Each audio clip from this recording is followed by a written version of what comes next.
నమస్తే, this is Radhakrishna. Welcome to Volga news. AP ఎన్నికల్లో ఎవరి గెలుపుపై వారు ఖచ్చితంగా మంచి ధీమాగా ఉన్నారు, మంచి ఆశాభావం కూడా వ్యక్తం చేస్తున్నారు. చంద్రబాబు అయితే వై నాట్ పులివెందులంటూ కూడా ప్రచారంలో దిగినటువంటి చంద్రబాబు ఖచ్చితంగా మనం గవర్నమెంట్ ఫామ్ చేస్తున్నామంటున్నారు.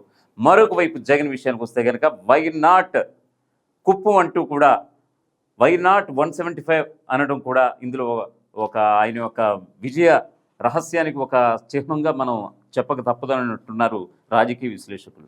ఎందుకు ఎవరికి వాళ్ళకి ఇంత ధీమా ఏర్పడడంగా కారణం ఏంటి?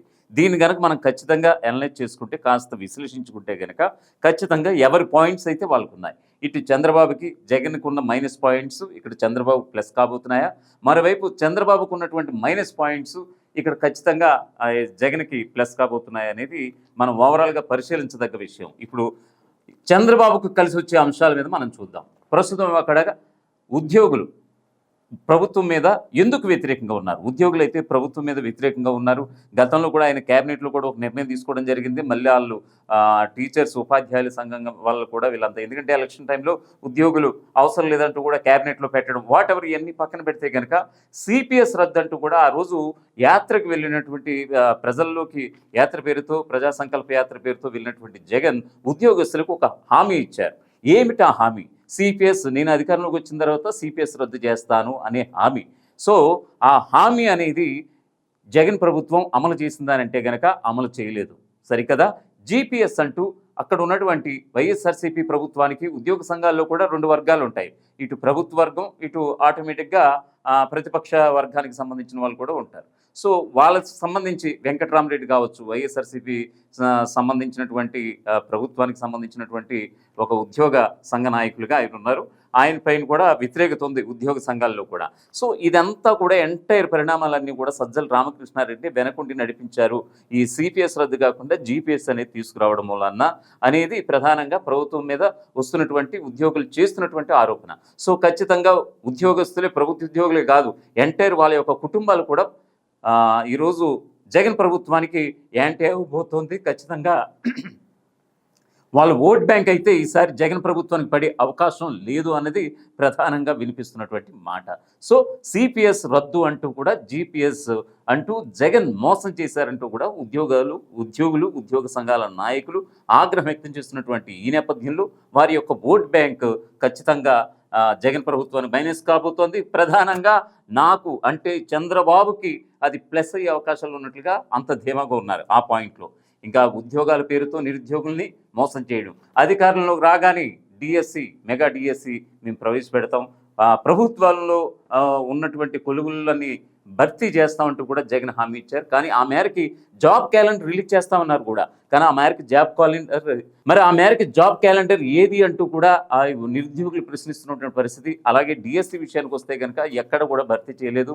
మొన్న ఎలక్షన్స్ దగ్గర చేసి డిఎస్సి అంటూ 6,000 పోస్టులతో భర్తీ చేయడం, ఆ తర్వాత కోర్టు ఈ ఎలక్షన్స్ టైంలో ఇవ్వడం అనేది సరికాదు, వాట్ ఎవర్ ఆపేయడం కూడా జరిగింది. ఇంత దగ్గర చేసి ఇవ్వాలా మీరు డిఎస్సి అంటూ కూడా ఇటు నిరుద్యోగులు కూడా ఆగ్రహం వ్యక్తం చేస్తున్నారు. ఇదంతా కపట ప్రేమ చూపిస్తున్నారు మా పైన అంటూ కూడా ఇటు నిరుద్యోగులు ఫైర్ అవుతున్నటువంటి పరిస్థితి. ఖచ్చితంగా ఈ విషయంలో కూడా నిరుద్యోగుల ఓటు నాకే అంటే చంద్రబాబుకే పడే అవకాశాలు ఉన్నట్లుగా ఆయన అంత గట్టిగా నమ్ముతున్నారు. ఇక లిక్కర్ విషయంలో చూసుకుందాం. ఫస్ట్ ఆయన దశల వారి సంపూర్ణ మద్యపాన నిషేధం అన్నారు ఫస్ట్ రాష్ట్ర వ్యాప్తంగా. మరొక వైపు మళ్ళీ మాట మార్చి దశల వారి మద్యపాన నిషేధం, ఖచ్చితంగా జిల్లాలో రీహాబిలిటేషన్ సెంటర్స్ పెడతాము, ఖచ్చితంగా టచ్ చేయాలంటే మందు టచ్ చేసే విధంగా, టచ్ చేయాలంటేనే భయపడే విధంగా రేట్లు ఉంటాయని చెప్పారు. కానీ ఇక్కడ ఒక విషయం ఖచ్చితంగా పాటించారని అంటే కనుక జగన్, ఎస్, ఇప్పుడున్నటువంటి పాత లిక్కర్ ఏదైతే ఉంటుందో ఆ బ్రాండ్స్ అన్నీ కూడా లేవు. తన సొంత వాళ్ళకి డిస్టిలరీస్కి సంబంధించినటువంటి వాళ్ళ యొక్క లిక్కర్ని మొత్తం రాష్ట్ర వ్యాప్తంగా సరఫరా చేయడం, అది కూడా ప్రభుత్వంలో నడిపే సంస్థగా కూడా దాన్ని చూపించడం జరిగింది రాష్ట్ర వ్యాప్తంగా ఎక్కడికక్కడ కూడా. సో ఒక నాణ్యమైన మద్యం ఇవ్వకపోగా కల్తీ మద్యాన్ని సరఫరా చేసి తన సొంత వ్యక్తులకి ఇవి డిస్టిలరీస్ ద్వారా రాష్ట్ర వ్యాప్తంగా ఉన్నటువంటి ఈ మందు షాపులకి, వైన్ షాపులకి ఈ సరఫరా చేసి మద్యం ప్రియుల దగ్గర నుంచి రూపాయికి 10 రూపాయలు ముక్కుపిండి వసూలు చేశారన్నది ప్రధాన ఆరోపణ. మరొక వైపు చాలామంది జగన్ అమ్ముతున్నటువంటి ఈ మద్యం వల్ల ఖచ్చితంగా ఇది నకిలీ మద్యం, దీని మూలంగా చాలామంది చనిపోయారు, ఇది ఎక్కడ కూడా బయటకు రానివ్వలేదు అంటూ కూడా ప్రధానంగా ప్రతిపక్షంగా ఇటు చంద్రబాబు కావచ్చు, ఇటు పవన్ కళ్యాణ్ కావచ్చు, ఇటు బీజేపీ వాళ్ళు కూడా కావచ్చు ప్రధానంగా ఆరోపిస్తున్నటువంటి పరిస్థితి. సో లిక్కర్ విషయంలో తీసుకున్నటువంటి జగన్ ఆ విషయంలో మాట తప్పారు. ఎందుకంటే గతంలో ఎలక్షన్స్ ముందు 2019 క్యాంపెయిన్లో ఖచ్చితంగా నేను దశల వారీ మద్యపాన నిషేధం అమలు చేశాక మళ్ళీ మిమ్మల్ని ఓటు అడుగుతానని అన్నారు జగన్. ఆ మాటనే మరొకసారి ఇప్పుడు గుర్తు చేస్తున్నారు మహిళలు కానీ, ఇటు చంద్రబాబు కావచ్చు, వాటెవర్ పవన్ కళ్యాణ్ కావచ్చు, ఏది మీరు చేసింది ఏది అంటూ కూడా. సో ఖచ్చితంగా మద్యం విషయంలో కూడా మహిళలు, ఇటువైపు మద్యం ప్రియులు, ఖచ్చితంగా ప్రజా సంఘాల నాయకులు ఈ విషయంలో చాలా ఫైర్ అవుతున్నారు. మీరు మద్యం అమ్మటం అయినా మానేయాలి, లేదు ఖచ్చితంగా నాణ్యమైన మద్యమైనా సరఫరా చేసి ఉండాలి.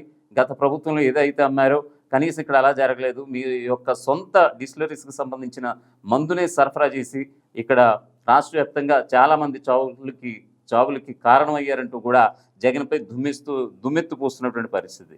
సో ఈ క్రమంలో కూడా ఖచ్చితంగా మా లిక్కర్ విషయంలో ఓట్ బ్యాంక్ ఖచ్చితంగా, మరొక వైపు చంద్రబాబు కూడా నాణ్యమైన మందు సరఫరా చేస్తామంటూ కూడా ఈ ఎన్నికల ప్రచారంలో చూసాం. సో ఖచ్చితంగా ఓట్ బ్యాంక్ ఎవరికి పడిపోతుంది అని అంటే కనుక ఖచ్చితంగా నాకు అంటే చంద్రబాబుకి అత్యంత నమ్మకం. ఖచ్చితంగా ఈ లిక్కర్ విషయంలో నాకు ఖచ్చితంగా ఓట్ బ్యాంక్ అయితే పడే అవకాశాలు ఉన్నాయంటూ కూడా ఆయన గట్టిగా నమ్ముతున్నారు. ఇక అభివృద్ధి సంక్షేమ పథకాల విషయంలో జగన్కి ఎవ్వరూ కూడా పేరు పెట్టాల్సిన అవసరం లేదు. సంవత్సరానికి ఇన్ని వేల కోట్లు, 5 సంవత్సరాలకి ఇన్ని లక్షల కోట్లు అంటూ గణాంకాలతో చెబుతున్నటువంటి వైఎస్ జగన్ ప్రభుత్వం అభివృద్ధి పైన ఎక్కడా కూడా చిన్న రూపాయి కూడా ఇన్వెస్ట్మెంట్ చేయలేదు. అభివృద్ధి అనేది ఎక్కడ కూడా లేనటువంటి పరిస్థితి. మరీ ముఖ్యంగా రోడ్లు, ఆ రోడ్ల విషయానికి చూసుకుంటే కనుక ఆ గుంతల రోడ్లో పడే చాలామంది సుమారుగా ప్రధాన ప్రతిపక్షంగా ఒక టీడీపీ కావచ్చు, ఎల్లో మీడియాలో కావచ్చు, వాళ్ళ యొక్క అనుకూల మీడియాలో కావచ్చు సుమారు 10,000 మందికి పైగా చనిపోయారు రోడ్లు గుంతల వల్ల. ఖచ్చితంగా దానివల్ల మనుషులు చాలా ఇబ్బంది పడ్డారు అంటూ కూడా చెప్తున్నటువంటి పరిస్థితి. ఎక్కడ కూడా డెవలప్మెంట్ లేదు అనేది కూడా ప్రధానంగా సర్వత్రా వినిపిస్తున్నటువంటి ఒక మాటగా చెప్పొచ్చు. మరొక వైపు ఫ్యాక్టరీలు, దాని ద్వారా ఉద్యోగ కల్పన, ఆ విషయంలో ఎక్కడైనా జరిగిందా అని అంటే కనుక పేరుకే ప్రెస్ మీట్లు పెట్టి ప్రభుత్వ అధికార ప్రతినిధులుగా వస్తున్నటువంటి వీళ్ళు కొంతమంది ప్రెస్ మీట్లు పెట్టి ఆ కంపెనీలు వచ్చి ఈ కంపెనీలు వచ్చాయని ఒక కాగిత రూపేణ చూపిస్తున్నారు తప్పితే ఎక్కడా కూడా ఒక కొబ్బరికాయ కొట్టిన సందర్భం లేదు, శంకుస్థాపన జరిగిన సందర్భం లేదు. ఫలానా కార్మికులకు మేము ఇలా ఉపాధి కల్పన చేశామనేది కూడా ప్రభుత్వం నుంచి ఒక చిన్న మాట కూడా రాకపోవడం అనేది, అభివృద్ధి అనేది ఏమీ జరగలేదనేది ప్రధానంగా సర్వత్రా A to Z, శ్రీకాకుళం నుంచి ఇటు ఇచ్చాపురం వరకు కూడా మనకి అదే వినిపిస్తోంది. సో అభివృద్ధి అనేది చంద్రబాబు విషయంలో బాగా జరిగేది. ఆయన సంక్షేమ పథకాలు ఒక నత్తనడకన సాగినా ఇవ్వకపోయినా అభివృద్ధి అనేది బాగా చేసి చూపించేవారు అనేది ప్రధానంగా చెప్తున్నటువంటి మాట. సో ఓవరాల్గా ఈ అభివృద్ధి విషయంలో ఎవరైతే ఆలోచిస్తారో విద్యావంతులు, తొలి దఫాగా ఓటు వేస్తున్నటువంటి యువత కావచ్చు, వీళ్ళంతా కూడా ఖచ్చితంగా ఈసారి ఓట్ బ్యాంక్ అభివృద్ధి విషయంలో తనకే ఓటు వేస్తారనేది చంద్రబాబు పక్కా నమ్ముతున్నారు. ఎందుకంటే హైదరాబాద్ కేంద్రంగా హైటెక్ సిటీని అభివృద్ధి చేసింది నేనని చెప్పుకుంటున్నటువంటి చంద్రబాబుకి ఇవి ఖచ్చితంగా ఈ విషయంలో ఈ 5 ఏళ్ల జగన్ పరిపాలనలో అభివృద్ధి అనేది కుంటుపడిపోయింది. కాబట్టి ఈ విషయంలో ఖచ్చితంగా చంద్రబాబుకి ప్లస్ అయ్యే అవకాశాలు ఉన్నాయని సాక్షాత్తు ఆయన గెలుపుపై ఆయన అత్యంత ధీమాగా ఉన్నటువంటి పరిస్థితి. ఇక కూటమితో కలిసి జట్టు కట్టడం లాభిస్తుందన్న భావన. నిజంగా ఆయన సింగిల్గా వెళ్ళుంటే కనుక 2019 రిజల్ట్సే రిపీట్ అవుతాయేమో అని అనుకున్నారు చాలామంది. కానీ 2014 రిజల్ట్స్ని ఖచ్చితంగా మనం గమనించక తప్పదు. ఎందుకంటే 2014లో ఆ రోజు జనసేన పోటీ చేయకపోయినా సరే తన వంతు మద్దతుగా చంద్రబాబుకి మద్దతు ప్రకటించింది. మరోవైపు బీజేపీ కూడా యాజ్ ఇట్ ఈస్గా లాగే ఉంది. సో ఆ రోజు రిజల్ట్స్ చూసాం. ఖచ్చితంగా ఈసారి కూటమితో మళ్ళీ రావడం అనేది నిజంగా చంద్రబాబుకి కలిసి వచ్చే అంశంగా మనం చెప్పక తప్పదు. మరొకవైపు ఉభయ గోదావరి జిల్లాల్లో కాపులు, బీసీలు ఏకతాటిపై పనిచేయడం, అంటే కొన్ని చోట్ల కాపులు, బీసీలు ఏకతాటిపై పనిచేయడం. కాపులనే జనసేన అనేది ఆనాడు ప్రజారాజ్యం పార్టీ, నేడు జనసేనగా మళ్ళీ ఒకసారి చూస్తున్నాం. ప్రజారాజ్యం పెట్టినప్పుడు చిరంజీవికి కాపులు ముద్ర పడేశారు ఆ పార్టీకి. మరోవైపు జనసేనకు కూడా కాపులు ఖచ్చితంగా ఓట్ బ్యాంక్ ఉంటుందనే భావన అయితే ఉంది. సో ఇంపాక్ట్ ఖచ్చితంగా ఉభయ గోదావరి జిల్లాల్లో ఉంటుంది. ఇక బీసీలు ఎందుకుంటారు అని అనేసరికి చంద్రబాబు పార్టీ, తెలుగుదేశం పార్టీకి సంబంధించి బీసీలే ఒక వెన్నుముక ఆ పార్టీకి.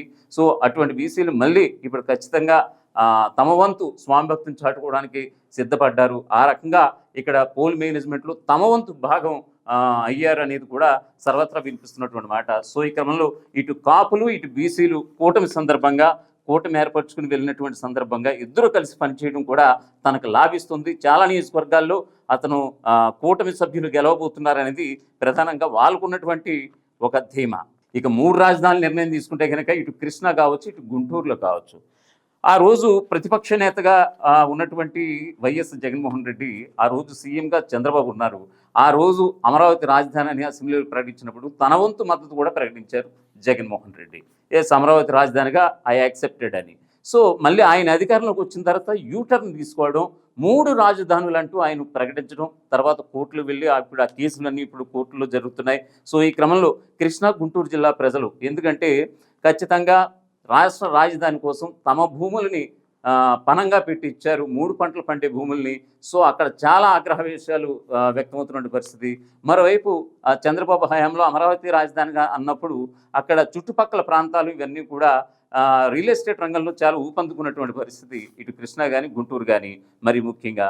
సో ఈ క్రమంలో ఎప్పుడైతే 3 రాజధానులు అంటూ ఒక నిర్ణయం తీసుకున్నారో జగన్, ఆ మేరకి ఖచ్చితంగా ఇక్కడ కృష్ణా గుంటూరు ప్రజల నుంచి ఆయనపై ఆగ్రహ జ్వాల పెళ్ళుగుతోంది. ఎందుకు మళ్ళీ మీరు యూటర్న్ తీసుకున్నారో ఆ రోజు ఒప్పుకుని, ఇది ఖచ్చితంగా ఇది తగదు అనేది కూడా వినిపిస్తున్నటువంటి మాట.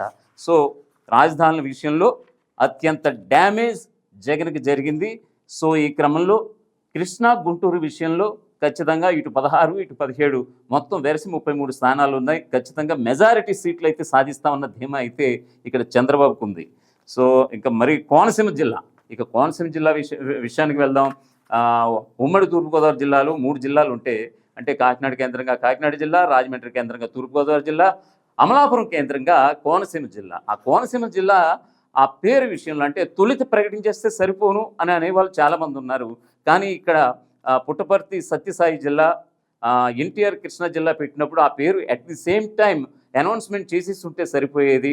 కొంతకాలం గడిచిపోయాక ఏదో మంత్రి పినిపి విశ్వరూప్ ఆధ్వర్యంలో ఒక ఉద్యమం చేపట్టడం, ఇది ప్రభుత్వం కావాలని చేసిందా వెంటనే ఇచ్చేసిందా అనేది పక్కన పెడితే కనుక డాక్టర్ బిఆర్ అంబేద్కర్ కోనసీమ జిల్లా అని పేరు పెట్టడం మూలాన అక్కడ ప్రధానంగా 2 సామాజిక వర్గాలకైతే వైఎస్ఆర్సీపీ ప్రభుత్వం జగన్ తీసుకున్నటువంటి నిర్ణయం నిజంగా అక్కడ ఎవ్వరికి కూడా నచ్చలేదన్నది అక్కడ ప్రజాభిప్రాయం. ఎన్నికల సర్వేలో కూడా అదే తేలింది, చాలా సర్వేలు కూడా అవే చెప్తున్నాయి.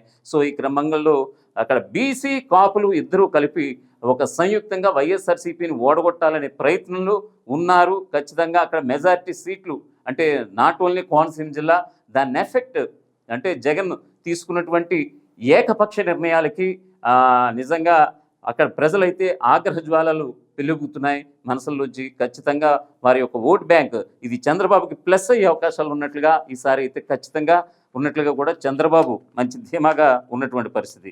ఇక ల్యాండ్ టైటిలింగ్ యాక్ట్ తీసుకొచ్చి ప్రజల నోట్లో జగన్ మట్టి కొట్టారన్న ప్రచారం బాగా జనంలోకి వెళ్ళటం, దీనిపై తను అనుకూల మీడియాలో ఎప్పటికప్పుడు చర్చా వేదికలు సాగటం. ల్యాండ్ టైటిలింగ్ యాక్ట్ ఇది యాక్చువల్గా కేంద్రం ప్రవేశపెట్టింది, నాకు సంబంధం లేదు బాబోయ్ అని అంటున్నా జగన్ అంటున్నా కూడా ప్రజలు ఎక్కడ కూడా నమ్మలేదు అనేది చంద్రబాబు అండ్ జనసేన పార్టీలోని వాళ్ళందరూ కూడా విశ్వసిస్తున్నటువంటి మాట. ల్యాండ్ టైటిలింగ్ యాక్ట్ ఖచ్చితంగా వారం రోజుల్లో వైఎస్ఆర్సీపీ గ్రాఫ్ని ఇలా ఉన్నటువంటి వైఎస్ఆర్సీపీ గ్రాఫ్ని ల్యాండ్ టైటిలింగ్ యాక్ట్ ఖచ్చితంగా ఇలా పడేసేలా చేసింది. సో ఓవరాల్గా చెప్పాలంటే దాన్ని తిప్పికొట్టడంలో జగన్ అలాగే ఆయన అనుచరులు పార్టీ నేతలు వీళ్ళందరూ కూడా విఫలమయ్యారనేది రాజకీయ విశ్లేషకులు చెబుతున్నటువంటి మాట. లేదు మేము ప్రవేశపెట్టలేదు, ఇది కేంద్రం తీసుకొచ్చినటువంటి యాక్ట్, మిగతా రాష్ట్రాలు ప్రవేశపెడితేనే మా రాష్ట్రంలో కూడా ప్రవేశపెడతానని నేను మొదటి నుంచి చెప్పుకొస్తున్నాను అని అంటున్నారు తప్ప ఇది ఎక్కడా కూడా నేను తీసుకొచ్చింది కాదనేది. అంటే ఎల్లో మీడియా అనేది సర్వత్రా విస్తరించింది. జగన్ అనుకూల మీడియా విషయానికి వస్తే కనుక ఒక సాక్షి తప్ప మిగతా ఏదో 1-2 ఉడతాభక్తిగా 2 తన అనుకూల మీడియా ఉండటంతో ఈ ల్యాండ్ టైటిలింగ్ యాక్ట్ పైన పెద్ద చర్చ అనేది ఎల్లో మీడియా వేదికగా బాగా విస్తృతం అయిపోయింది. సో ల్యాండ్ టైటిలింగ్ యాక్ట్ విషయంలో ప్రజల నోట్లో మట్టి కొట్టడానికి జగన్ తీసుకున్నటువంటి ఒక నిర్ణయం, మా ఆస్తుల మీద మా భూముల మీద జగన్ ఎలా నిర్ణయం తీసుకుంటారనేది ప్రధానంగా వినిపిస్తున్నటువంటి మాట. సో ఈ క్రమంలో ల్యాండ్ టైటిలింగ్ యాక్ట్ ద్వారా జగన్ ప్రభుత్వానికి పెద్ద దెబ్బ పడిపోతోంది. ఖచ్చితంగా ఇది చంద్రబాబుకు లాభించే అంశంగా చాలామంది చెబుతున్నారు. ఇక విశాఖ జిల్లాను భూ కబ్జా జిల్లాగా మార్చేశారని ప్రచారంలో జగన్పై ఇటు బాబు, పవన్ అలాగే బీజేపీ నేతలు నిర్విరామంగా విమర్శలు చేయడం. అందుకే విజయసాయిరెడ్డిని నెల్లూరుకి తరిమేశారంటూ సాక్షాత్తు జగన్ తీసుకున్న నిర్ణయాన్ని ఉదహరిస్తున్నారు. అలాగే ఇక విశాఖ జిల్లా విషయానికి వస్తే కనుక దాన్ని భూ కబ్జా జిల్లాగా మార్చేశారని ప్రచారంలో జగన్పై బాబు, పవన్ ఇటు బీజేపీ నేతలు నిర్విరామంగా విమర్శలు చేయడం. అందుకే విజయసాయిరెడ్డిని వైజాగ్ నుంచి నెల్లూరుకు తరిమేశారంటూ కూడా ప్రధానంగా ఆరోపణలు వినిపిస్తున్నటువంటి పరిస్థితి. అలాగే వైజాగ్ క్యాపిటల్ అయితే కడప గుండాల అరాచకాలు ఆగవు అన్న వ్యాఖ్యలను ప్రజలు ఈసారి బలంగా నమ్మారన్న ధీమా. నిజంగా ఇక్కడ ఒక విషయం మనం గమనిస్తే తన అల్లుడితో పాటు విజయసాయిరెడ్డి అంటే గత కొంతకాలంగా కిందటి సంవత్సరం అయితే విజయసాయిరెడ్డి తన అల్లుడి పైన ప్రధానంగా ఎన్నో ఆరోపణలు, వైజాగ్ భూములు కబ్జా చేసేశారు, వైఎస్ఆర్సీపీ ప్రభుత్వం వచ్చాక ఇక్కడ పచ్చదనంగా ఉండేదంతా కూడా మొత్తం అంతా మారిపోయింది, కడప గుండాలు ఇక్కడకు వచ్చి నాశనం చేసేస్తున్నారు ఇక్కడ ఉన్నటువంటి గ్రీన్ సిటీని అనేది ప్రధానంగా వినిపిస్తున్నటువంటి ఒక మాట. ఇందుకోసమే ఓ రకంగా చెప్పాలంటే 2014 విషయానికి వస్తే కనుక విజయమ్మ వైజాగ్ ఎంపీగా పోటీ చేశారు. ఆనాడు కూడా ఇవే ఆరోపణలు ప్రజల్లో బాగా వెళ్ళిపోయాయి. ఎలా వెళ్ళిపోయాయంటే కడపకు వైఎస్ విజయమ్మ గెలిస్తే కనుక ఇక్కడ ఉన్నటువంటి బాక్సైట్ తవ్వకాలు నిర్విరామంగా కొనసాగుతాయి, ఇక్కడ కొండలన్నీ కూడా గుట్టలన్నీ కూడా ఉండవు, నేలబారును నాశనం చేసేస్తారనేది ప్రధానంగా ఆ ఆరోపణలను జనాలకు తీసుకెళ్ళడం, నిజంగా అమ్మో ఇది నిజమేనేమో అనేంత ధీటుగా రావటం. సో ఆనాడు ఖచ్చితంగా విజయమ్మ ఓడిపోవడం అనేది మనం చూసాం. సో ఇప్పుడు ఈ విషయానికి వస్తే కనుక విశాఖ జిల్లాలో గత రిపోర్ట్స్ మనం పరిశీలిస్తే, గత ఎన్నికల రిపోర్ట్స్ మనం పరిశీలిస్తే విశాఖ జిల్లాలో 15 స్థానాలు ఉన్నాయి. ఆ 15 స్థానాల్లో రూరల్ మొత్తం 11 స్థానాలు, వైజాగ్లో తూర్పు, పశ్చిమ, ఉత్తరం, దక్షిణం ఈ 4 నియోజకవర్గాలు కూడా టీడీపీ గెలిచినటువంటి సందర్భం. సో ఇప్పుడు ఖచ్చితంగా ప్రభుత్వం మీద వ్యతిరేకత ఈ స్థానాల్ని వైజాగ్ వ్యాప్తంగా ఉన్నటువంటి 15 స్థానాల్ని గతంలో 4 స్థానాలు దక్కించుకున్నటువంటి టీడీపీ ఆ సంఖ్యను మరింత పెంచే అవకాశం ఖచ్చితంగా ఉంది అంటూ కూడా వినిపిస్తున్నటువంటి పరిస్థితి. దీనిపై ప్రభుత్వం తీసుకున్నటువంటి నిర్ణయంపై ఖచ్చితంగా ఆరోపణలు చేయడం, ఆరోపణలు తగ్గట్టుగా ఎల్లు మీడియాలో పుంఖాలుగా వార్తలు వార్చడం అనేది ప్రధానంగా ఇక్కడ జరిగినటువంటి అంశంగా మనం పేర్కొనవచ్చు. మరొక వైపు వైజాగ్ క్యాపిటల్ పేరు మీద ఋషికొండలను తవ్వేశారు. ప్రభుత్వ బిల్డింగ్ల పేరుతో ఒక పురాతనం నాటి అంటే ఎంతో ఘన చరిత్ర కలిగినటువంటి ఋషికొండల నాటి ప్రాంతాలను ఇక్కడ తవ్వేశారు, ఇక్కడ పచ్చదనాన్ని మసకబార్చేలా చేసేసారంటూ కూడా ప్రధానంగా అది ఒక ఆరోపణ అయితే బలంగా తీసుకెళ్ళిపోయారు. ఆ విమర్శలు కూడా అక్కడ ప్రతి నోట వినిపిస్తున్నటువంటి మాట అయితే కనిపిస్తోంది. సో ఎంటైర్ ఈ క్రమంలో వైజాగ్ వ్యాప్తంగా ఇది కూడా మనకి ఎక్కువ సీట్లు సాధించే విధంగా తెచ్చిపెడుతుంది ఈసారి అనేది చంద్రబాబు గట్టిగా నమ్ముతున్నారట. ఇక అలాగే మోదీ చరిష్మా కేంద్రంలో తగ్గకపోవటం, రాష్ట్రంలో పవన్ మాన్య తన గెలుపుకు రాచమార్గాలుగా ఉంటాయని గట్టిగా నమ్మటం. మరోవైపు గతంలో 2019లో పోటీ చేసి 2 చోట్ల ఓడిపోయినటువంటి పవన్ కళ్యాణ్కి ఈసారి కొద్దో గొప్ప అంటే ప్రభుత్వం మీద వ్యతిరేకత రావటమో ఏమిటో తెలియదు కానీ ఖచ్చితంగా జనసేన గ్రాఫ్ కొంచెం పెరిగినట్లుగా, మరొక వైపు మోదీ చరిష్మా తగ్గకపోవడం, ఈసారి మళ్ళీ కేంద్రంలో మళ్ళీ మోదీయే వస్తుంది, ఎన్డీఏ కూటమి వస్తుంది, కాంగ్రెస్కి అంత సీన్ లేదనేది కూడా మన నేషనల్ మీడియా వేదికగానే పుంఖాలుగా వార్తలు కూడా వస్తున్నాయి, మనం కూడా చూస్తూ ఉన్నాం. సో ఈరోజు చంద్రబాబు ప్రధాని మోదీతోటి ఇటు పవన్ తోటి వెళ్ళడం అనేది ఈ రెండు కూడా చంద్రబాబుకి కలిసి వచ్చే అంశాలుగా చెప్తున్నారు. సో ఓవరాల్గా చెప్పాలంటే కనుక ఈ కూటమి వల్ల లాభపడేది ఖచ్చితంగా చంద్రబాబే సీఎం అవుతారు అనేది ఆయనలోనూ ఆ టీడీపీ శ్రేణుల్లోనూ వినిపించినటువంటి పరిస్థితి. సో మరొక మైనస్ పాయింట్ జగన్ విషయానికి అలాగే చంద్రబాబుకి ప్లస్ పాయింట్స్ ఏంటంటే సిట్టింగ్ స్థానాలు మార్చడం, పైగా వైఎస్ఆర్సీపీలో ఉన్న ప్రజాదరణ గల నేతలు తమ పార్టీలోకి వచ్చి పోటీ చేయడం. ఉదాహరణకి మాగుంట, వేమిరెడ్డి, లావు శ్రీకృష్ణదేవరాయలు, బాలశౌరి లాంటి నేతలు వైఎస్ఆర్సీపీని వీడి టీడీపీ జనసేనలోకి రావడం.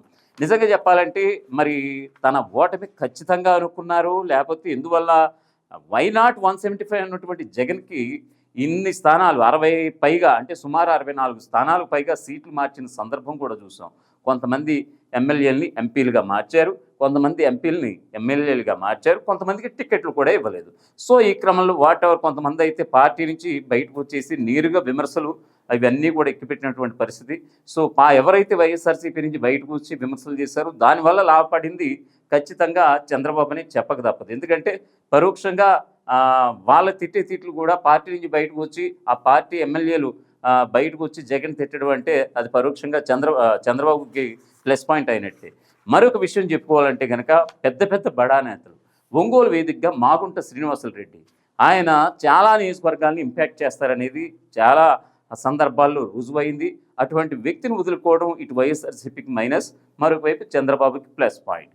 ఇటు వేమిరెడ్డి ప్రభాకర్ రెడ్డి రాజ్యసభ సభ్యుడిగా ఉన్నారు, అలాగే ఆయన సతీమణి కూడా ఇప్పుడు టీడీపీ నుంచి బరిలో ఉన్నారు. సో వాళ్ళిద్దరికీ కూడా ఉదయం టికెట్ ఖరారైతే కనుక సాయంకాలానికి వెంటనే టీడీపీ కండువా మార్చుకున్నారు. సో వెళ్ళిపోయారు వాళ్ళిద్దరు కూడా.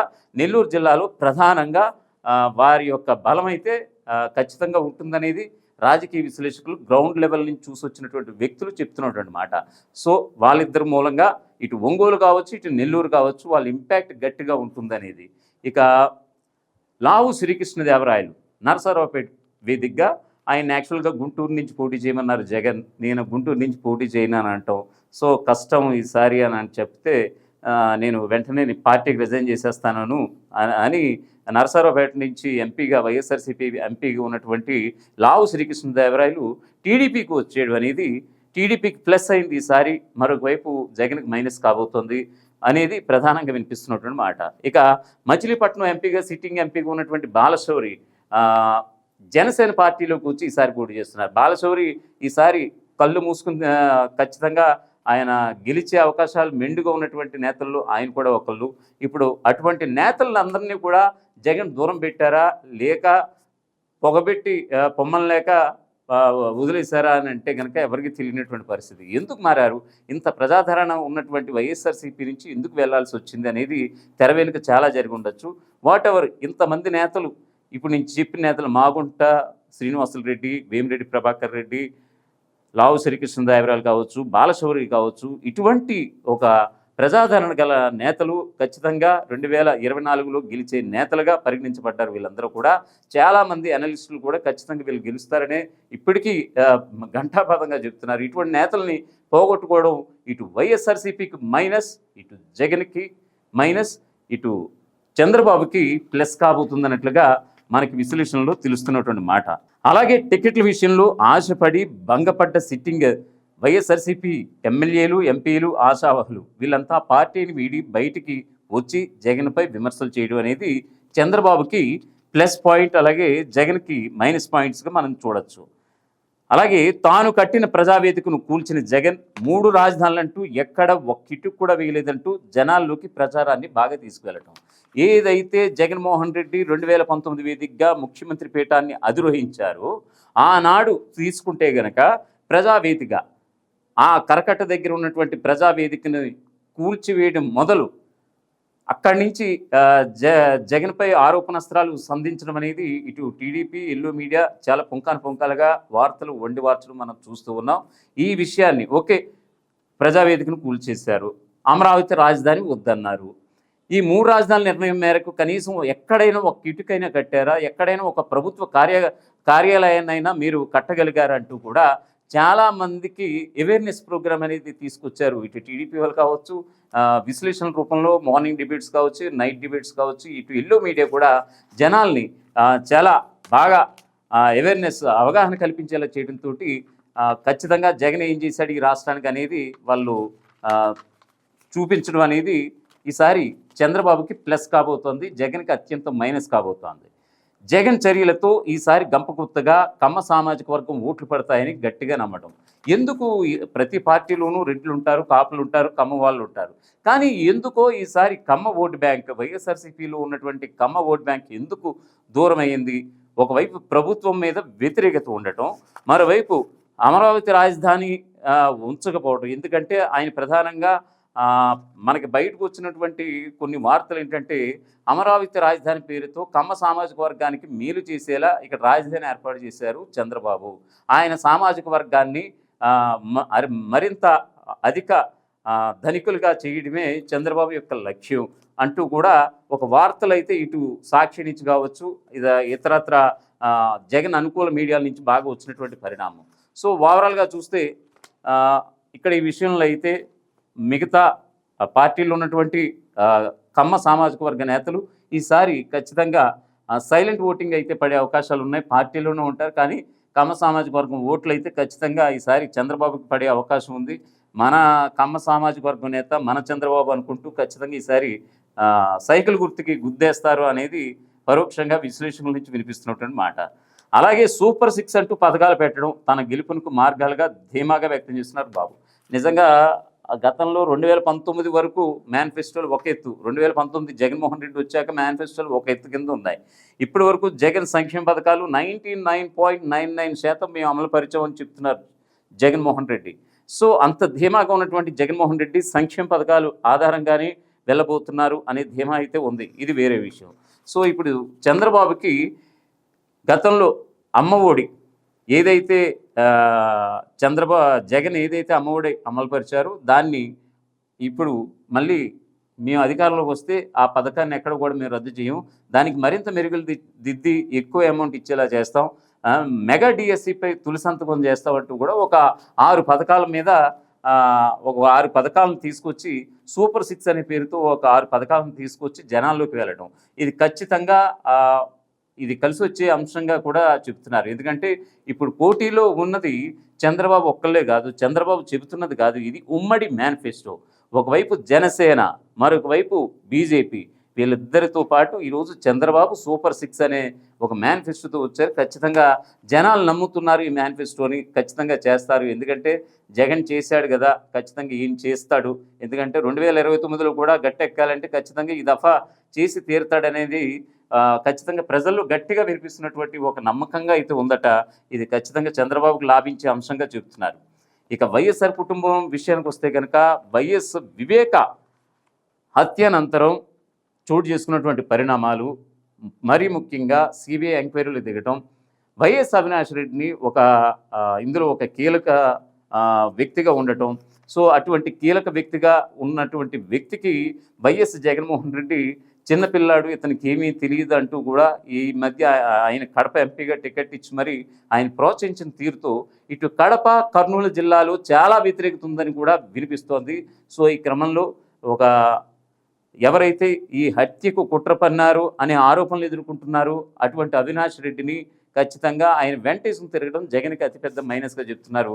మరొక వైపు ఈ కడప కర్నూలులో ఈ కేసుకు సంబంధించి, ఈ విషయానికి సంబంధించి ప్రజల్లో ఎంత తీవ్రత వ్యక్తమవుతున్నటువంటి నేపథ్యంలో సాక్షాత్తు తన సొంత చెల్లి షర్మిల, మరోవైపు చిన్నాన్న కూతురు సునీత ఇద్దరూ కలిపి అన్నగారైనటువంటి జగన్ పైన విమర్శనాస్త్రాలు ఎక్కుపెట్టడం, కడప కేంద్రంగా కడప ఎంపీగా షర్మిలమ్మని గెలిపించండి అంటూ కూడా వైఎస్ వివేక కూతురు సునీత చెప్పడం అదొకటి. మరోవైపు ప్రచారంలో దిగినటువంటి భారతి అలాగే జగన్మోహన్ రెడ్డి ఖచ్చితంగా అవినాష్ రెడ్డికి ఓటు వేయండి, షర్మిలకి ఓటు వేయొద్దంటూ కూడా ప్రచారం చేశారు. అందులో ఎలాంటి డౌట్ లేదు. సో ఎక్కడికక్కడ అక్కడ ఒక కుటుంబం నేపథ్యంలో ఉన్నటువంటి ఈ అగ్గి రాజేసిన ఈ వ్యవహారం మరి ఎవరికి ప్లస్ అవుతుంది రిజల్ట్స్ కడప ఎంపీ పరిధిలో అనేది పక్కన పెడితే ఖచ్చితంగా సొంత గూటు నుంచే వచ్చినటువంటి విమర్శలు రాష్ట్ర వ్యాప్తంగా 175 సీట్స్ మీద పడే అవకాశం ఉంది, లేకపోలేదు. ఎందుకంటే ఇంట గెలిచి రచ్చ గెలవమంటారు చాలామంది. ఇదంతా కూడా వీళ్ళు చెప్తున్నటువంటి మాట. ప్రధాన ప్రతిపక్షాలుగా ఉన్నటువంటి చంద్రబాబు కావచ్చు, జనసేన కావచ్చు, ఇటు బీజేపీ నేతలు కావచ్చు, సొంత ఇంటి నుంచే షర్మిల విమర్శిస్తోంది. సొంత చెల్లికి ఏం న్యాయం చేస్తాడు, బయట అక్క చెల్లెమ్మలకి ఏం న్యాయం చేస్తాడు, ఇదంతా కూడా జగన్ యొక్క స్ట్రాటజీ ఇది, దీన్ని ఎవరు నమ్మొద్దంటూ కూడా వీళ్ళు కూడా బాహాటంగానే ప్రచారాల్లో హోరెత్తించినటువంటి పరిస్థితి ప్రతిపక్ష నేతలుగా చంద్రబాబు. ఇది కూడా వైఎస్ఆర్ కుటుంబంలో నెలకొన్నటువంటి వివాదం చంద్రబాబుకి కలిసి వచ్చే అంశంగా ఆయన కూడా భావిస్తున్నారు. ఇది మనకి మరింత అడ్వాంటేజ్గా మారుతుందనేది ఆయన శ్రేణుల దగ్గర కూడా చెప్పినటువంటి మాటట. ఇక ప్రభుత్వ వ్యతిరేకత ఉండడంతో తటస్థ ఓటర్లు ఖచ్చితంగా తమ పార్టీకే, మరీ ముఖ్యంగా రెడ్లు కూడా తమకే వేస్తారంటూ ధీమా. ఇక ప్రభుత్వ వ్యతిరేకత ఎంత మంచి పరిపాలన చేసినప్పటికీ ప్రభుత్వ వ్యతిరేకత కొద్దో గొప్ప ఉంటుంది. కానీ ఓటర్లు పార్టీల పరంగా డివైడ్ అయిన ఓటర్ల కంటే తటస్థ ఓటర్లు అయితే ఉంటారు, వాళ్ళు న్యూట్రల్ ఓటర్స్ అంటాం మనం. సో ఖచ్చితంగా ఈ న్యూట్రల్ ఓటర్స్ కులాల వారీగా చూసుకుంటే కనుక కొంతమందికి రెడ్లైనా సరే, అధికారంలో ఉన్నది రెడ్లైనా సరే, రెడ్లు కమ్మ సామాజిక వర్గానికి సంబంధించిన పార్టీకి ఓట్లు వేయచ్చు. మరోవైపు కాపుల సామాజిక వర్గానికి సంబంధించిన పార్టీలకి ఓట్లు వేయచ్చు.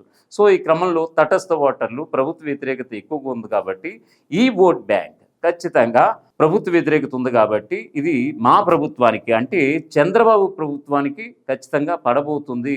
నా ప్రభుత్వానికి ఖచ్చితంగా పడబోతుంది. ఖచ్చితంగా తటస్థ ఓటర్లు నా వైపే ఉన్నారంటూ కూడా చంద్రబాబు గట్టిగా ధీమా వ్యక్తం చేస్తున్నారు. సో ఈ క్రమంలో 110 నుంచి 120 స్థానాలు తక్కువగా మేము ఇప్పుడు గెలవబోతున్నాం అంటూ కూడా చంద్రబాబు అంత ధీమాగా చెప్తున్నటువంటి పరిస్థితి. సో వాళ్ళ యొక్క ప్లస్ పాయింట్స్ అలా ఉన్నాయి, జగన్ మైనస్ పాయింట్స్ వాళ్ళ కోణంలో అలా ఉన్నట్లుగా మనం చెప్పక తప్పదు. సో ఇప్పటి వరకు జగన్ ఉన్నటువంటి మైనస్ పాయింట్స్, చంద్రబాబుకు ఉన్నటువంటి ప్లస్ పాయింట్స్ మనం విన్నాం కదా. ఇక జగన్కు ఉన్నటువంటి వై నాట్ 175 అన్నటువంటి జగన్మోహన్ రెడ్డి నిన్నే ఆయన ఐపాక్ టీంతో సమావేశం అవ్వటం, సమీక్షలు జరపడం, ఖచ్చితంగా ఆయన ఒక స్టేట్మెంట్ అయితే రిలీజ్ చేశారు. ఆ స్టేట్మెంట్ ఏమిటి అని అంటే గనక ఖచ్చితంగా గతంలో కంటే ఎక్కువ మెజారిటీ మనకు వస్తోంది. 22 స్థానాలు పైబడి ఎంపీ సీట్లు సాధించబోతున్నాం అవుట్ ఆఫ్ 25. మరొక వైపు గతంలో 151 స్థానాలు వచ్చాయి అసెంబ్లీ స్థానాలు. 151 స్థానాలు పైబడి మనం నిలవబోతున్నాం. నెక్స్ట్ మళ్ళీ మనమే సీఎం కాబోతున్నాం. విశాఖ కేంద్రంగా ప్రమాణ స్వీకారం చేయడం కూడా నేను సిద్ధంగా ఉన్నానంటూ కూడా విదేశాలకు వెళ్లే ముందు పార్టీ శ్రేణులకి ధైర్యం నింపే ప్రయత్నం అయితే చేశారు ముఖ్యమంత్రి జగన్మోహన్ రెడ్డి. ఇక ఆయన ప్లస్ పాయింట్స్ విషయానికి వద్దాం.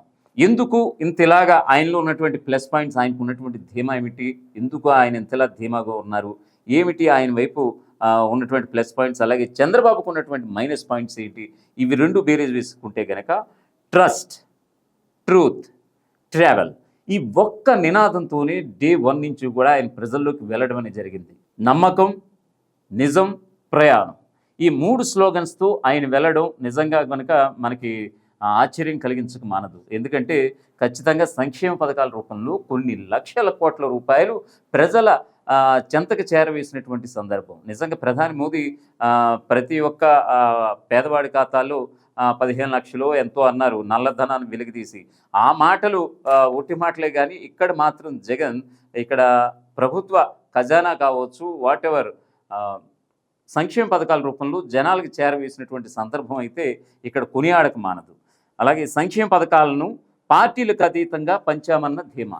ఇక్కడ జగన్ గారు ఎప్పుడైనా సరే ఒకే విషయం మొదటి నుంచి చెప్తున్నటువంటి పరిస్థితి ఏంటంటే పార్టీలకు అతీతంగా సంక్షేమ పథకాలు పంచాలి. సో దీనికోసం ఎవరిని కూడా ఎవరైనా ఇందులో వివక్ష పాటిస్తే కనుక పార్టీ శ్రేణులైనా అధికారులనైనా ఉపేక్షించేదే లేదంటూ కూడా జగన్ స్టార్టింగ్ నుంచి చెప్తున్నటువంటి మాట. సో ఈ క్రమంలో కులాల వారీగా మతాల వారీగా సంక్షేమ ఫలాలు జనాలకి అందుతున్నాయన్నది ఆ మాటలు ఖచ్చితంగా వాస్తవం ఉంది. ఖచ్చితంగా సంక్షేమ పథకాలే తన గెలుపునికి రాచమార్గాలుగా జగన్ నమ్మారు, గట్టిగా విశ్వసిస్తున్నారు. ఈరోజు 151 పైగా స్థానాలు గెలిపించబోయేది సంక్షేమ పథకాలంటే కూడా ఆయన మనసులోని మాటను గట్టిగా నొక్కి ఒక్కాడించారు. ఇక వాలంటీర్ల సేవలతో గడప వద్దకే పింఛన్లు. ఇక వాలంటీర్ల విషయానికి వస్తే కనుక నిజంగా కనుక ఇది ఒక ఆయన యొక్క మనసులోంచి వచ్చినటువంటి ఒక ప్రోగ్రాంగా చెప్పక తప్పదు. అసలు ఇక ఆయన విన్ అయితే కనుక ప్రతి గ్రామానికి ప్రతి వార్డుకి ఒక సచివాలయం పెట్టడం, ఆ సచివాలయంలో మరీ ముఖ్యంగా వాలంటీర్ల సేవలు నిజంగా అద్భుతీయం. నిజంగా గడప వద్దకే 1వ తారీఖుని తెల్లవారుజామునే వాళ్ళకి వెళ్ళే పెన్షన్స్ వృద్ధులకి, వికలాంగులకి, వితంతువులకి, 60 ఏళ్ళు పైబడిన వాళ్ళకి వీళ్ళందరికీ కూడా 1వ తారీఖుని పెన్షన్లు వెళ్తున్నాయంటే కేవలం వాలంటీర్ల ద్వారానే సాధ్యపడింది. అది అందరూ నమ్మిన ఇది విషయం. సో ఈ క్రమంలో ఇవన్నీ పక్కన పెడితే కనుక మొన్నటికి మొన్న వాలంటీర్ల సేవల్ని నిమ్మగడ్డ రమేష్ కుమార్ ఆధ్వర్యంలో ఒక ఫిర్యాదు అందివ్వడం ఈసీకి. ఈసీ ఏం చేసింది అనేది ఖచ్చితంగా వాళ్ళని వైద్యులనివ్వండి ఎలక్షన్స్ అయ్యే వరకు అని చెప్పడం. సో ఈ క్రమంలో వాలంటీర్ల సేవల యొక్క విలువేంటో నిజంగా కూడా జగన్ తెలుసుకోమన్నారు. వాలంటీర్లని కక్షగట్టి మరి ఆపించేశారు. చంద్రబాబు కుట్రపూరితంగా ఆయన యొక్క కమ్మ సామాజిక వర్గానికి చెందినటువంటి ఒక నాయకుడితో మాజీ ఐఏఎస్ అధికారితో కలిపి చంద్రబాబు చేసిన ఈ కుట్ర నిజంగా కూడా చాలామంది, ఎందుకంటే ఆ రోజు ఎప్పుడైతే ఇళ్ళకు వెళ్ళి వాలంటీర్లు ఇచ్చేవారు అది 2-3 నెలలుగా ఆగుతూ రావటం. సో ఈ క్రమంలో డైరెక్ట్గా అక్కడ ఆఫీసుల వద్దకి వెళ్ళి ఎంఆర్ఓ ఆఫీసు, ఎండిఓ ఆఫీస్ దగ్గరికి వెళ్ళి కూర్చుని ఎంత మంటు టెండర్లో కూడా తీసుకున్నటువంటి పెన్షన్స్ అయితే మనం చాలా విజువల్స్లో చూసాం.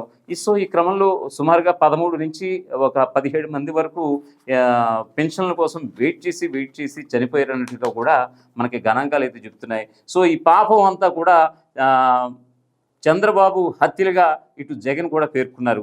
సో ఈ క్రమంలో వాలంటీర్ల సేవలతో గడప వద్దకే పింఛన్లంటూ ఒక గట్టి నినాదంతో ఆయన మంచి ఉన్నారు. సో ఈ క్రమంలో వాలంటీర్ల సేవలు కూడా ఆయనకి రేపటి విజయానికి తార్కాణాలుగా చెప్పక తప్పదు.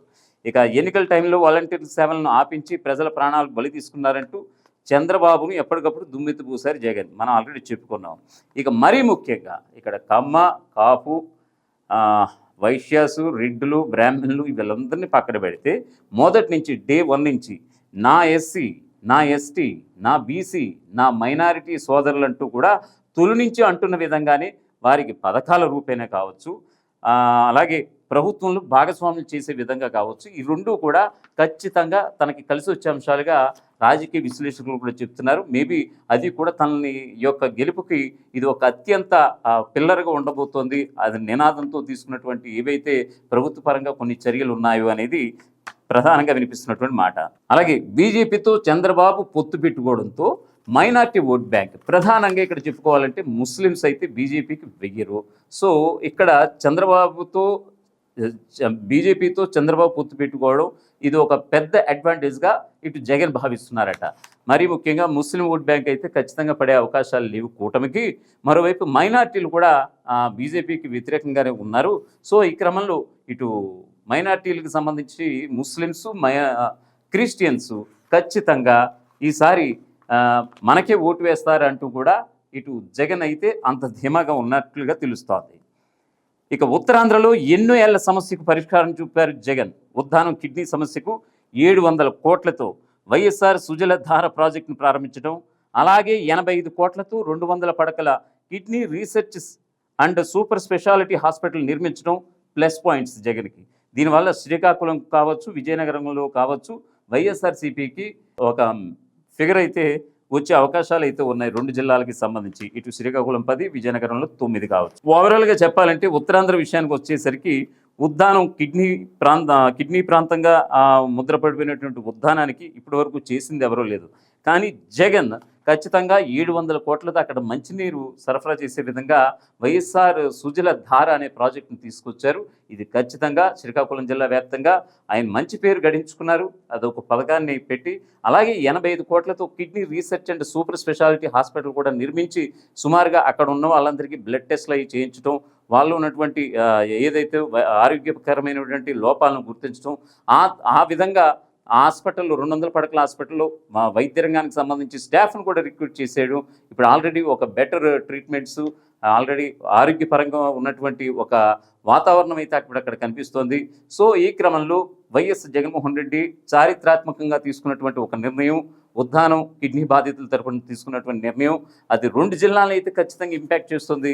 ఇది ఖచ్చితంగా తన గెలుపుకి ఇది ఒక ప్లస్ పాయింట్ అవుతుందన్నట్లుగా జగన్ మంచి ధీమాగా ఉన్నట్లుగా తెలుస్తోంది. అలాగే పరిపాలనా కేంద్రంగా విశాఖను ఎంచుకోవడం, ఈ మేరకు అక్కడక్కడ చకచకా పనులు చేయడం, ఈసారి ప్రమాణ స్వీకారం విశాఖ నుంచే అని చెప్పడం, దీంతో ఉత్తరాంధ్ర వాసులు స్వాగతించడం, మరీ ముఖ్యంగా విశాఖ జిల్లా వాసుల్లో ఆనందం తన పార్టీకి లాభిస్తుందని ధీమా. నిజంగా కనుక ఆల్రెడీ చూసుకుంటే కనుక ఎక్కడైనా సరే మన ప్రాంతంలో ఇది పెడుతున్నాం, క్యాపిటల్ పెడుతున్నాం అనేసరికి ఖచ్చితంగా అక్కడ భూముల ధరలు పెరగచ్చు, వాటికి రెక్కలు రావచ్చు. గతంలో 100 రూపాయలు, ఉదాహరణకు 100 రూపాయలు ఒక చూసుకుంటే కనుక వేలు పలికే ధర అయితే ఉంటుందంటే లక్షల్లో ఉన్నటువంటి భూములు కోట్లలో పలుకుతాయి. మరొక వైపు క్యాపిటల్ కావడం మూలన కొన్ని మౌలిక సదుపాయాలు ఖచ్చితంగా పెరుగుతాయి. ఇంటర్నేషనల్కి సంబంధించి కొన్ని సంస్థలు కూడా వస్తాయి. ఈ పరంగా సిటీ ఇంకాస్త విస్తీర్ణం ఇంకా బాగా పెరిగి బాగా డెవలప్మెంట్ అవుతుంది. సో జగన్ విశాఖ క్యాపిటల్గా, అంటే పరిపాలన అడ్మినిస్ట్రేటివ్ క్యాపిటల్గా తీసుకున్న నిర్ణయానికి విశాఖ జిల్లా వ్యాప్తంగా తనకి ఈసారి ఓటింగ్ విషయం వస్తే కనుక ఖచ్చితంగా మంచి తీర్పుతో ప్రజలు ఓటేశారు. ఖచ్చితంగా ఆ రోజు 11 స్థానాలు ఇచ్చారు. ఈసారి విశాఖ జిల్లా వ్యాప్తంగా 15 వస్తాయన్న ధీమా అయితే జగన్లో ఉన్నట్లుగా మనకి స్పష్టంగా చెప్పక తప్పదు. ఇవన్నీ జగన్కి ప్లస్ పాయింట్స్ అని మనం చెప్పుకోక తప్పదు. ఇంకా ప్రచారాల పేరుతో ప్రజల ప్రాణాలు బలి తీసుకుంటారంటూ చంద్రబాబుపై జగన్ ఆరోపణలు. ఇప్పుడు ఆల్రెడీ చూసాం, కందుకూరు కావచ్చు, గుంటూరు జిల్లా వేదికగా కావచ్చు, చంద్రబాబు ఏదైతే సభ పెట్టారో ఆ సభ ఇరుకు రోడ్లలో పెట్టడం మూలన సుమారుగా 13 నుంచి 15 మంది వరకు చనిపోయినటువంటి సందర్భం. ఇది కూడా ఈ ప్రచారంలో బాగా తీసుకెళ్ళినటువంటి పరిస్థితి. ఏంటి ఆయన ప్రచారానికి గోదావరి పుష్కరాలు కావచ్చు, సుమారు 26 మంది 30 మంది అక్కడ చనిపోవటం. సో ప్రచారాల పేరుతో ప్రచారాలు కావాలి, ప్రజల్లో హైలైట్ అవ్వడం కావాలి, ఎప్పుడు తను మీడియాలో కనిపించాలని ఉత్సుకత తప్ప ప్రజల ప్రాణాలు పట్టమంటూ కూడా ఒక స్లోగన్ని జనాల్లోకి తీసుకెళ్ళగలిగారు జగన్. సో ఈ క్రమంలో ఆ విషయం కూడా ప్రజలు అర్థం చేసుకుంటే కనుక ఎస్ మనకి మంచి చేసేవాళ్ళు ఎవరు, చెడు చేసేవాళ్ళు ఎవరు అనేది ఆలోచించుకుంటే కనుక ఇటువంటి వ్యాఖ్యలు కావచ్చు ఖచ్చితంగా ఒక ఓటింగ్ అయితే పెరిగే అవకాశం ఉన్నట్లుగా తెలుస్తోంది. అలాగే సీట్ల విషయంలో ఎక్కువగా బీసీలకు కేటాయించడంపై ఆ వర్గాల మద్దతు తనకే ఉంటుందని ధీమా. 170 స్థానాల విషయం చూసుకుంటే కనుక బీసీలకి ఇంత పెద్ద మొత్తంలో బీసీలకి అసెంబ్లీ సీట్లు కేటాయించిన పార్టీ ఏదైనా ఉంది అని అంటే కనుక ఖచ్చితంగా ఈసారి వైఎస్ఆర్సీపీ అని చెప్పక తప్పదు.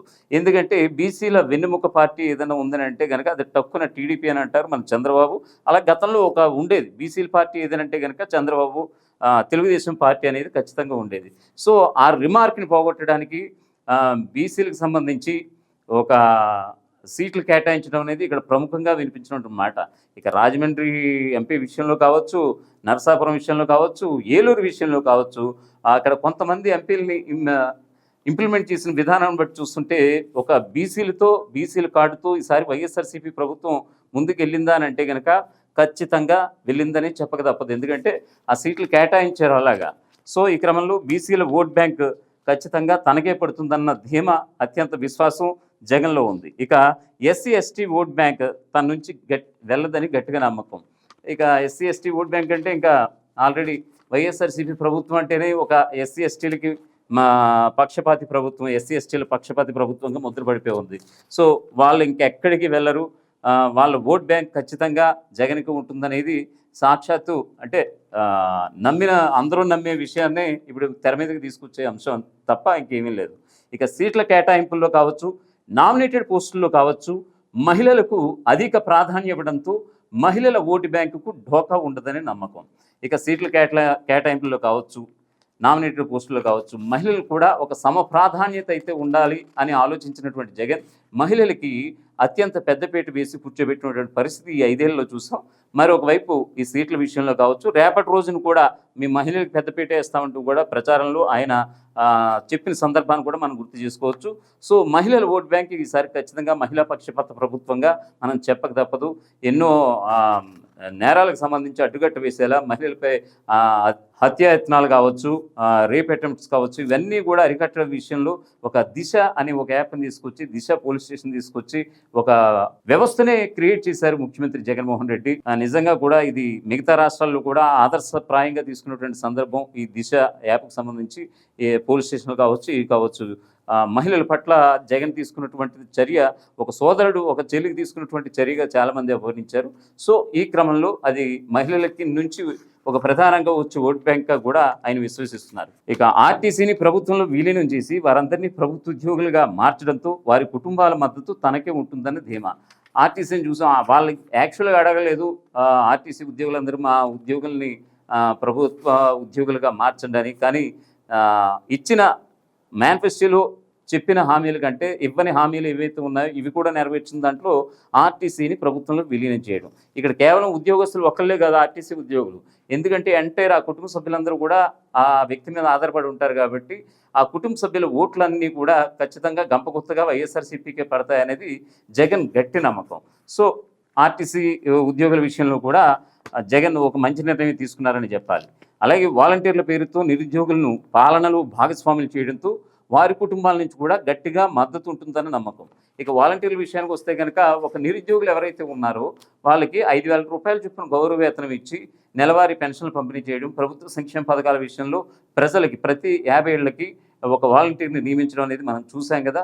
సో ఈ క్రమంలో ఖచ్చితంగా వాలంటీర్కి ఇచ్చే గౌరవ వేతనం వాళ్ళకి అందుతుంది, పరోక్షంగా ఆ కుటుంబం మరింత మెరుగుపడుతుంది. మరోవైపు ప్రభుత్వ సంక్షేమ పథకాలు కూడా ఆ వాలంటీర్ కుటుంబానికి అందటం నిజంగా ఇది జగన్కి అత్యంత ప్లస్ కాబోతోంది. మరొక వైపు ఎన్నికల టైంలో చంద్రబాబు, పవన్ కళ్యాణ్ చేసినటువంటి అనుచిత వ్యాఖ్యలు కూడా వాలంటీర్ల కుటుంబాలకు నిజంగా నచ్చలేదు.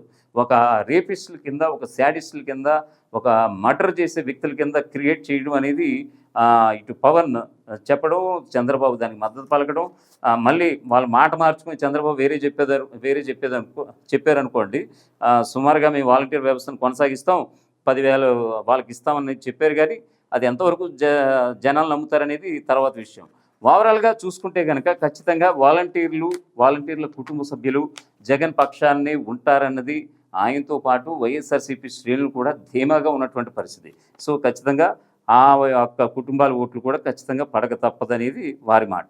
ఇక సంక్షేమ పథకాలు పొందుతున్న కుటుంబాలు అత్యంత నమ్మకంతో ఈసారి గంప గుర్తుగా పడతాయని ధీమా. అందుకే మహిళలు, వృద్ధులు గడప కదిలొచ్చి మరీ ఓటేశారంటూ గట్టి నమ్మకం. మొన్నటికి మొన్న 13వ తారీఖున ఎలక్షన్ చూస్తే గనక ఒక్కసారిగా పోటెత్తిందా అన్నట్టుగా ఉంది పోలింగ్ పర్సంటేజ్. 81.86% పోలింగ్ అంటే చిన్న విషయం కాదు. గతంలో 71 చిల్లర, ఇప్పుడు 81.86%, అంటే 2% పైనే ఈసారి అత్యధిక పోలింగ్ నమోదైంది.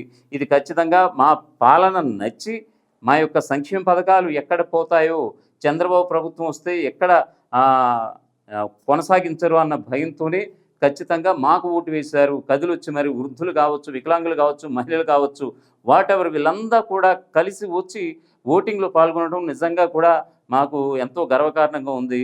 మేము ఖచ్చితంగా గెలుస్తామన్న ధీమా మేము కేవలం క్యూ లైన్లో ఉన్న మహిళల్ని, వృద్ధుల్ని చూసి మేము ఖచ్చితంగా అంత గట్టిగా విశ్వసించడానికి ఈరోజు గతంలో 151 కంటే ఎక్కువ రావడానికి మాకు ఇది బాగా దోహదపడింది. వచ్చిన పోలింగ్లో పాల్గొన్నటువంటి ఈ మహిళలకి, వృద్ధులకి పేరు పేరున తన కృతజ్ఞతలు కూడా తెలియజేసుకున్నారు ముఖ్యమంత్రి వైఎస్ జగన్మోహన్ రెడ్డి. ఖచ్చితంగా 151 స్థానాలు పైబడి ఈసారి గెలవబోతున్నానంటూ కూడా నిన్నటికి నిన్న ఐపాక్ టీంతో చెప్పి మరి వెళ్ళారు విదేశాలకి ముఖ్యమంత్రి జగన్మోహన్ రెడ్డి. సో, ఇవన్నీ పక్కన పెడితే కనుక 1వ తారీఖునైతే ఎగ్జిట్ పోల్స్ రాబోతున్నాయి, 4వ తారీఖునైతే రిజల్ట్స్ రాబోతున్నాయి. చూద్దాం ఈ లోపల ఏం జరగబోతుంది. కాకపోతే ఎవరి ప్లస్లు ఏంటి, ఎవరు మైనస్లు ఏంటి అనేది విశ్లేషించుకుంటే కనుక పరిస్థితి ఈ రకంగా ఉంది. ఇంకా విన్నింగ్ ఎవరి చేతిలో ఉంది అనేది ఓటర్ అనేది ఆల్రెడీ డిసైడ్ అయిపోయాడు, వేసేశారు. ఆల్రెడీ స్ట్రాంగ్ రూమ్లో ఈవీఎంలు అయితే భద్రంగా ఉన్నాయి. 4వ తారీఖున వారి భవితవ్యాలు అయితే తేలబోతున్నాయి. This is Radhakrishna signing of.